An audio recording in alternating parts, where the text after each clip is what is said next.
So, I was told that Mike would be on the whole time, but last time I karaoke to that, there was an embarrassing photo of me, /video, that Braxton has, so I swore to never do it again.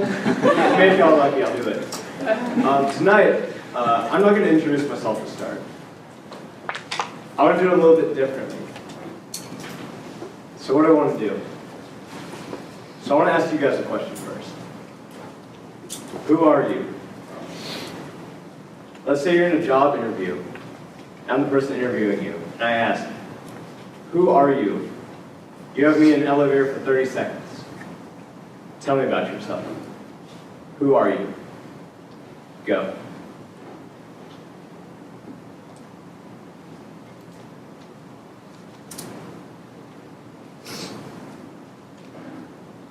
You can feel the tension in the room, can't you? You can feel some awkwardness, you can feel some tenseness. With this question, who are you? And I don't know about you, but every time I'm asked that in an interview, I kind of freeze up a little bit. Why is this question so hard? Who are you? I've been studying for this my entire life for 22.75 years. I'm going to go with that. But no, really, I should know who I am. I've been alive. I've known you longer than anyone has. Why is that question so hard to answer? Who am I? And so I want to ask you that question as well. Are you thinking of things that you do, or are you thinking of who you are? Are you thinking about things that you do, or who your very identity is? You see, there's a big difference between what we do and who we are. You see, we can't let what we do define who we are, but rather, we should let who we are define what we do. And so for me, this question, who are you? I spent years trying to think of a moderately good answer. I think when we started the spirituality series just about a month ago, I think I finally got that answer. Have you ever had one of those days where you're just think you've messed up absolutely everything? You think everything went wrong, you think you said the wrong thing all the time. I remember just it was 11:30 at night, I went in adoration, I'm just I'm tired of swearing, I'm tired of saying bad things about people, I'm tired of being frustrated, I'm tired of all those ministry opportunities I missed, I'm tired of getting angry at people, I need to make more time for my family, God, I need to make more time for you, I need to study better, I need to do this. God, I'm tired of failing, I'm tired of doing this all the time. God, I just want to be everything to you. God, I just want to be everything to you. And as soon as I said that, as soon as I spilled my entire heart out and said, God, I want to be everything to you, he immediately said, what if you already are? What if you already are? And so it was in that very moment that I discovered who I am. You see, I am God's creation. I am a son of God. I'm his most beautiful creation. One among many, but arguably. No, but I'm his creation. I'm his son. And you are his creation too. You are everything to him. And where would I ever miss that? And so when I think about my very identity of being everything to God, his creation, I go back to what I said earlier. Who we are should define everything we do. And that ties in so well with spirituality for a specific reason, because spirituality, as Newman defined it, is channeling everything we do towards God. You see, Newman talked about how we are built for this holy longing. We're made to channel everything towards God, to channel everything towards love, towards loving other people, towards loving God. We're meant to channel everything towards him. And if we do anything but that, we feel restless. And so when I think about the things I do because of who I am, it all makes sense now. Think about the first talk we did, prayer. When Emily talked about prayer, I was thinking about, why do I pray for an hour each day? Because I'm meant to be in that relationship with God. I'm his creation, and so it only makes sense that I should talk to him. That's what I do because of who I am. I know that if I miss prayer for a day, I'm not myself. I'm angry. If something feels off, I feel restless. I don't feel peace. So I need to pray all the time. And then I think about community. When I was talking about community, she said, community makes me the very best version of myself. And why do you think I'm here every single day with all you guys? Why do you think I want to get up here and talk in front of you guys? Why do you think I spend every moment in the lounge, every weekend with you all, every weeknight with you all? It's because you all make me the best version of myself. So I hang out with you all because of who I am. And lastly, Allie talked about social justice. That's what I think about. And she talked about how social justice is seeing a need and answering that need. And so I think about why do I coach Special Olympics? Why do I want to go to Mexico City for a mission trip and serve the poorest of the poor? Why do I want to go out of my way to serve these people? Because I find Jesus Christ in every one of them. And I do it because of who I am, because I'm called to serve as well. I'm called to answer that need. And so for me, all these things I do should match my very identity. And it's not just prayer and community and social justice. But on top of it, I study electrical engineering because God made me a huge nerd, and I love it. I have calculator socks.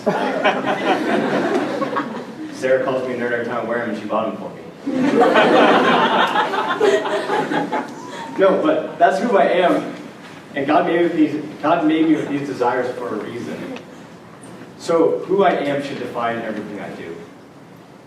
But then when I go back and think, why would when I go back to that prayer, God, I want to be everything to you. Why would I ever think I was anything but that?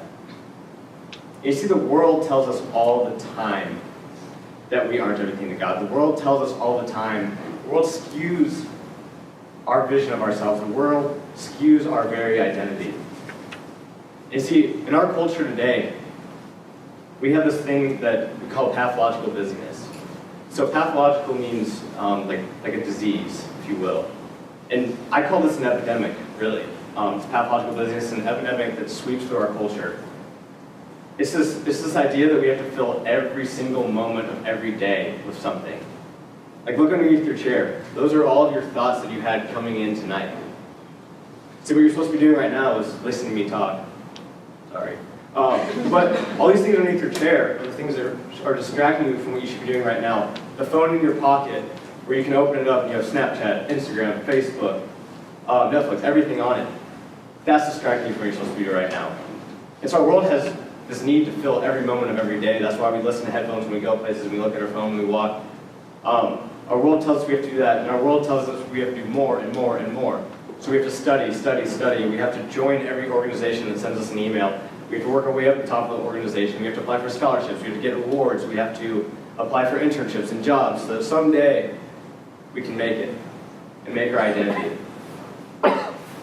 You see, this pathological busyness takes away from our very identity. It skews this idea that we're supposed to do everything towards God. We're supposed to channel everything towards God. And this world tells us all the time that we're not enough. This world tells us all the time that we're not enough. And this goes all the way back even to 8th grade for me. Is there anyone here that didn't have an awkward middle school experience? Come talk to me after. I have the worst stories. My sister can attest. No, but middle school, right? I remember 8th grade. Super awkward. The fact that up here speaking tonight would have blown anyone's mind in middle school. Because I didn't talk to anyone. I was the kid who my mom would drop me off early. I was too nervous to talk to anyone, so I'd go straight to homeroom. I'd pull up my math homework that I already did 6 times. No, I remember only time people would talk to me it'd be 7:50. The math homework is due at 8, and hey Christian, how's it going? Do your own homework. They're all going to know you copied me because it's right.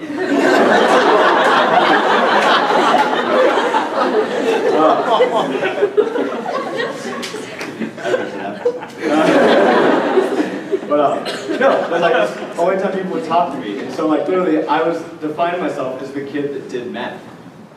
And so I defined myself as that, and that wasn't enough. I always wanted to be more. And so what did I do? I joined the basketball team, made C team. The Snatcher is not playing basketball. So I made C team. I'm okay, I'm on C team. I'm going to be the fastest kid on C team. That's all I'm going to do. So I did that. And then I'm okay, what else can I do so people will know me? So I joined the 8th grade play. And so we make us do auditions, and I was Nibs, the Lost Boy from Peter Pan, Lost Boy number 10. And so, good story about this. I had one line in the play, and it was to literally go, what? It gets worse. And so, in the play, I'm spacing out, and I have one line, and then like it's just dead silent for like an awkward period of time. And they're like, someone's like, Christian, what? And then the play continues. Wish I could make that up. No, but okay, so 8th grade. I try to define myself by all these things I do. I try to make a name for myself in all these things I do. I remember the worst day of 8th grade. I still remember this 9 years later. Some kid just comes up to me and goes, Christian, you suck. Number one, who says that? Hope you listen to this podcast someday. Number two, who says that? No, but so my reaction was, okay, what do I suck at? He just goes, life. All right. So, why do I remember that 9 years later? The world tells us that all the time, that we're not enough. Is that not our biggest fear, to just suck at life? Is that not our biggest fear, that we're not enough? And so this isn't just in 8th grade. I think that this proving of who we are through what we do manifests itself the most in college. This is when we're the busiest. See, when you come to college, everyone tells you that this is going to be the best 4 years of your life. You're going to make all your best friends. You're going to find out who you are. You're going to discover who you are. You're going to make a name for yourself. You're going to get the job of your dreams. You're going to do all this and do this and do this. Great. See, college, for me, when I got here, I'm like, okay, this is going to be awesome. I'm going to meet some great people. I'm going to have a great time. And this is going to be the best 4 years of my life. When I get to college, like, what do I start doing? I study. I join every organization that sends me an email. And then once I'm in that organization, I want to work my way up to the top, make a name, people know who I am, keep joining organizations. Then I have to prove out social life. I have to go out, hang out with my fraternity people, hang out with my other friends, to go out, socialize, prove that I have a social life as well. I have to apply for internships, scholarships, all these honors, all these awards, so on and so forth. And what do these things do? You just add another line to a resume. Like, I think for me, I do all these things, just add lines to a resume, right? You add lines to a resume, so one day you can hand it to a job interviewer and say, this is who I am. This is everything you need to know about me. I'm this GPA at the top. I'm these awards and honors. I'm this leadership experience. I'm this volunteering. I'm this work experience. And this is all you need to know about me. But I want to ask again, are those things that I do? Or is that the name at the top of the paper? Is that Christian Boschert? And so the thing is, you can always add another line into a resume. You can always add something better. There's always something better you can put on a resume. You can keep adding to it and adding more pages. And so for me, I think back to sophomore year. I applied for engineering ambassadors, which, if you don't know what that is, that's like the people that show off the engineering school, like prospective families, like they get the cool green polo. As cool as I can get for engineering. Yeah. But yeah, I walk backwards and you tell people about the school. Anyways, I'm like, that'd be so cool. I want to do that. So that, like, someday I can show a job interviewer that I love to talk to people and I'm very outgoing and that he should hire me for that. And I interviewed for that. I remember when he asked me, okay, who are you? 30-second elevator speech. I remember bombing that. I remember going like, I'm an electrical engineer, I'm a sophomore. No, fourth blazer. Tangent. Then I remember, like, after I got declined from that, I went and applied for a philanthropy chair in my fraternity. I remember I didn't get that job either. I remember being like, okay, like, I've started like a Special Olympics program back home. I'm very qualified for this. I volunteer here. I know all the people in Columbia. I should have definitely gotten that philanthropy chair position. I remember I got turned down from that. Like, that would have been awesome. It showed how organized I was, and how much I care about people. And so when I get turned down from these positions as well, that only furthered this cycle. This cycle that I wasn't enough, the cycle that I needed to do more and more and more to fill my time to prove who I am. You see, it's this endless cycle of filling line after line on the resume. This cycle of trying to do more and more and more. And I did all these things for me. I left no time for other people. I left no time for God. And so if I were to make a resume of all the things I've done for other people, if I were to make a resume of all the things I've done for God, that was just in a white piece of paper, blank piece of paper. And if God were the one interviewing me, he would ask me one question. And that question would be, were you who I created you to be? Were you who I created you to be? Simple yes or no question. And the reason why he asks us that question is because that's all he desires for us. Because you see, he wants nothing more than to be in that relationship with us. He wants nothing more for us to experience joy. He wants nothing more for us to live out our desires. So he wants us to be who we were created to be. And the reality is, if we're not answering that question yes, it'll just lead to restlessness. And he even tells us that in John 14:27. He says, "Peace I leave with you, my peace I give to you. Not as the world gives you, do I give it to you. Do not let your hearts be troubled or afraid." So peace I leave with you, my peace I give to you. Not as the world gives you, or gives, do I give to you. Do not let your hearts be troubled or afraid. And so he says here that he's the one that gives peace, not the world. And I think that the contrast between being satisfied with God alone and being in these worldly satisfactions is so plain to see. We will be always restless until we're satisfied with God alone. But when we think about, we think about the world, it's contrasted with the world. Think about studying for a test, right? You study long hours every night, you tell everyone how long you study, you tell everyone how busy you are. You study 3 or 4 nights in a row, you take that test, you get an A, and it feels great, right? You get that A, you celebrate that night, and then the next day, that feeling's gone. And you forget all the material you just had, and you repeat the cycle, and you do it for the next test. See, in this world, we have this constant, you're always, these small satisfactions, and then we just want the next one, and the next one, and the next one. And you can always get another A, another A, another A, another A, but you'll never be satisfied. Because those things are fleeting. Those things are nothing but fleeting feelings. And when we were at Awakenings, Levi gave this awesome talk. He talked about how we're not meant to chase feelings, but we're meant to chase a relationship. We're not meant to chase feelings, but we're meant to chase a relationship. And you see, we'll always be searching for more and more and more until we finally rest with God, until we channel everything towards Him. You see, He proves to us all the time that all He wants is to be with us.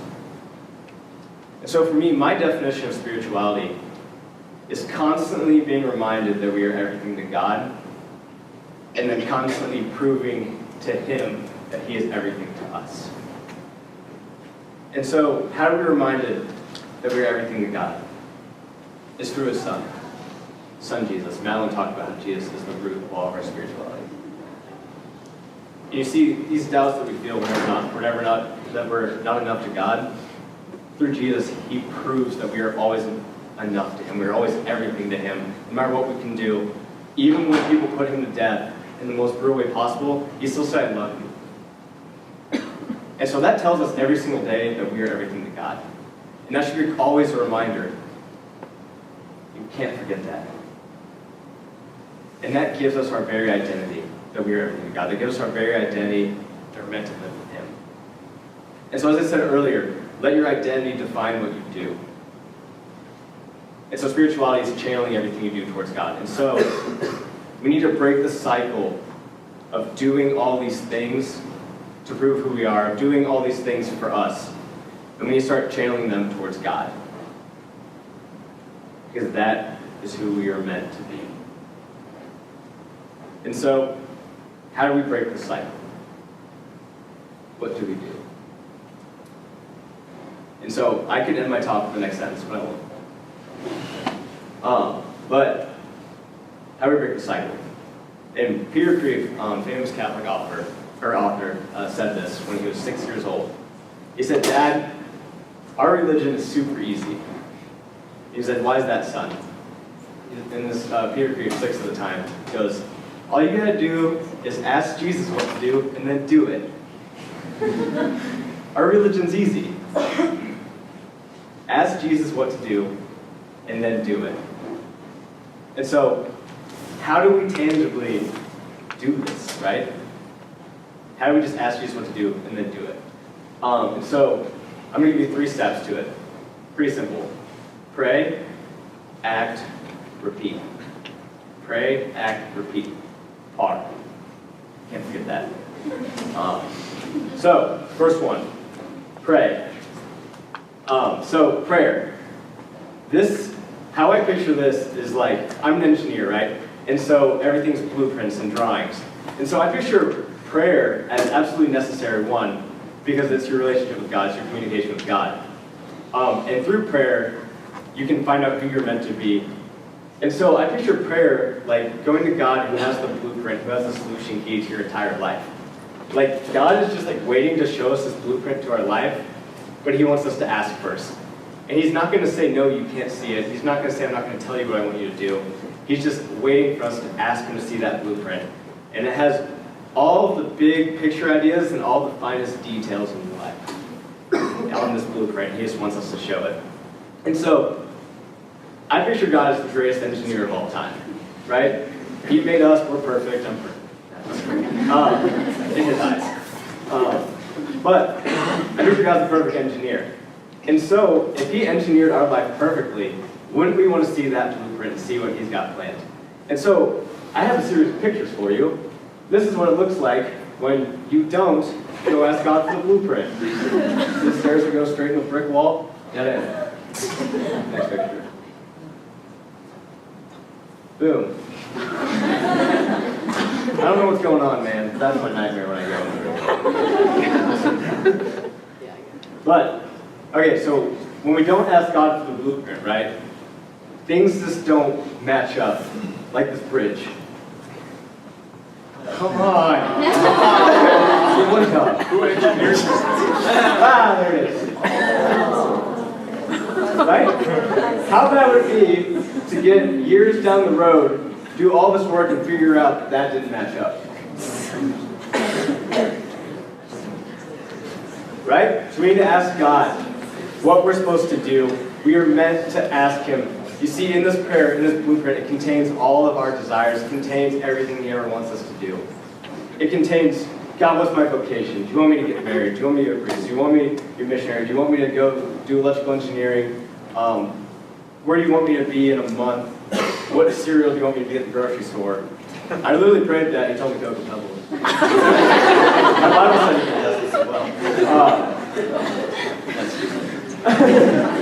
No, but really, he wants to tell us. He wants to tell us all of our deepest desires. But we have to go to prayer to discover them. And so, first off, with prayer, if you ever have an impulse to pray, if you ever just want to fall on your knees and pray someday, cherish that moment. That's a beautiful gift from God. If you ever just feel like you're walking and you feel the urge to pray, that's a beautiful, beautiful gift from God, and take every one of those impulses. But we don't always have that impulse. We don't always feel like we want to pray 24/7. So that's why we need to make time to pray, specific time to pray. You see, I picture this relationship with God, just like any other relationship we have with a loved one or a friend. You have to make time for them as well. And so I think about if I'm ever taking Sarah on a date, right? I don't know what we're going to talk about on the date. Statistically, cats, or math, and she'll change the subject, but that's not important. No, I don't know what we're going to talk about. What's most important is that I show up at the date, that I pick her up. See, what we talk about is not nearly as important as showing up and praying. And so this prayer can be anything very simple to what cereal should I buy, to God, I just want to rest with you, to God, what do you want me to do with my life? What matters the most is that we show up and we make that special time to pray. And so it's in this prayer that we're revealed what we're supposed to do. God won't shy away. He won't tell us immediately what we're supposed to do, but He will answer. And see, one of the things I think is so hard about prayer is that you don't always get like that instant gratification, right? Like so many things in the world give us. I think like it's so much easier to just go like watch a YouTube video or like get on Facebook because you get like that instant gratification, right? Or like when you study really hard for a test and you get that A, you're like, that's a tangible reward. But prayer isn't like that. It takes time, you have to wait sometimes, and you have to listen for God to speak. But He does, and He wants you to come ask. And so that's prayer. And then acting is the easy part, right? Ask Jesus what to do, and then do it. He's not going to steer you in the wrong direction. He's going to tell you exactly what you want to do. You see, action is just the fruit of prayer. Action is where all the things we prayed about become a reality. And so acting is simple compared to prayer. Prayer, we get all the work done. Action is where all the work we did becomes something beautiful. And then repeat. That's all I need to say about that. So pray, act, repeat. Pray, act, repeat. Hard. So, I think back, I was praying one day. I said, God, when were you the most proud of me? When were you the most proud of me? Was it when I gave that E3 talk? There was like 100-something people there. Was it when I ran that exec meeting? Was it any of these things? And I just waited for His answer. And His answer was something I did not expect. His answer to me was, remember that night all your friends went out to the bar and you stayed behind and played wiffle ball with 20 freshmen? That's what I was most proud of you. It's not what I expected. But He said, do you remember how joyful you were in that moment? Do you remember how right it felt to be there? And He said, you saw that need. I showed you that need, and you acted on it. You prayed that that need would be there, and I gave you that opportunity, and you acted on it. He said, that's when I was the most proud of you. And so I think back to sophomore year when I had that blank resume, right? That blank resume for God, no big deal. Just totally blank, and I thought, where do I even begin? I'm so far behind. I've done nothing. God, where do I even begin on this resume? And so the problem with that was I was asking myself what I was supposed to do, and I wasn't asking Jesus. Ask Jesus what to do, and then do it. And let Him fill up all those lines of what you're supposed to do with your life. Let Him fill every single thing you do. He's just waiting to help you fill up that resume. He has so much in plan for your life, and He wants you to fulfill every desire He ever gave you.